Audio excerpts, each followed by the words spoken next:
இந்த வீடியோவில் நம்ம எதை பற்றி பார்க்க போகிறோம்னா 2025ஆம் ஆண்டுக்கான குரூப் 4 தேர்வு சமீபத்தில் நடைபெற்றது. இதில் கேள்விகள் மிகவும் கடினமாக இருந்தது. இந்த காரணத்தினால் இந்த வருடம் குரூப் 4க்கான கட் ஆஃப் மார்க் குறைவதற்கு அதிக வாய்ப்புள்ளதாக கூறப்படுகிறது.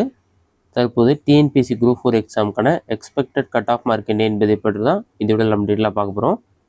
இதை பொறுத்தவரைக்கும் பார்த்தீங்கன்னா நம்பர் ஆஃப் கொஷின் பேஸ் பண்ணி தான் நம்ம மென்ஷன் பண்ணிருக்கோம். நீங்கள் 200 கொஷின் இந்த கட் ஆஃப் பொறுத்தளவுக்கு நம்பர் ஆஃப் கொஷின் பேஸ் பண்ணி தான் கொடுத்துருக்கோம். 200 கொஷினுக்கு நீங்கள் எத்தனை கொஷின் கரெக்டாக ஆன்சர் பண்ணியிருந்தீங்கன்னா உங்களுக்கு வேலை கிடைப்பதற்கு அதிக வாய்ப்புள்ளது என்பதை பற்றி பார்க்கலாம். கேட்டகரி வைஸாக பார்க்கலாம். ஜென்ரல் கேட்டகரி பொறுத்தளவுக்கு விஏஓ ஜேஏவாக இருந்தால் 155 கொஷின் நீங்கள் கரெக்டாக ஆன்சர் பண்ணியிருக்கணும். இது மட்டும் இல்லாமல் பிஎஸ்டி மாதிரி தான் 150 இருக்கலாம்.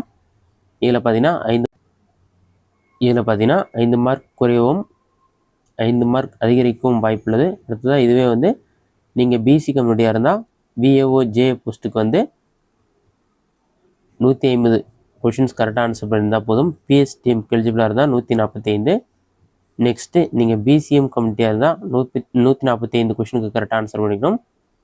எம்பிசி கம்யூனிட்டியாக இருந்தால் 150 கொஷின். இதுவே நீங்கள் எஸ்டி கம்யூனிட்டியாக இருந்தால் 140 கொஷின். எஸ்சி கம்யூனிட்டியாக இருந்தால் 145 கொஷின். இது எல்லாமே நீங்கள் பிஎஸ்டிஎம் எலிஜிபிளாக இருந்தால் இதில் 5 கொஷினுக்கு நீங்கள் கம்மியாகவே ஆன்சர் பண்ணிக்கலாம். 5 கொஷின் ரெடியூஸ் பண்ணிக்கிங்க. இது வெறும் எக்ஸ்பெக்டட் கட் ஆஃப் மார்க் தான். இதில் கண்டிப்பாக உங்களுக்கு 5 மார்க் அதிகரிக்கும் வாய்ப்புள்ளது, குறையும் வாய்ப்புள்ளது.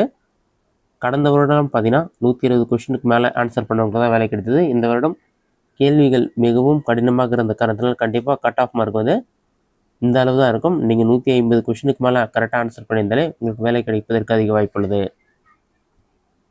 இதுதான் எக்ஸ்பெக்டட் கட் ஆஃப் மார்க். இந்த வீடியோ உங்களுக்கு யூஸ்ஃபுல்லாக நினைக்கிறேன். இந்த வீடியோ பிடிச்சிருந்தா லைக் பண்ணுங்கள். இந்த வீடியோவில் வேறு சின்ன டவுட் இருந்தால் கமெண்ட் பாக்ஸில் கமெண்ட் பண்ணுங்கள்.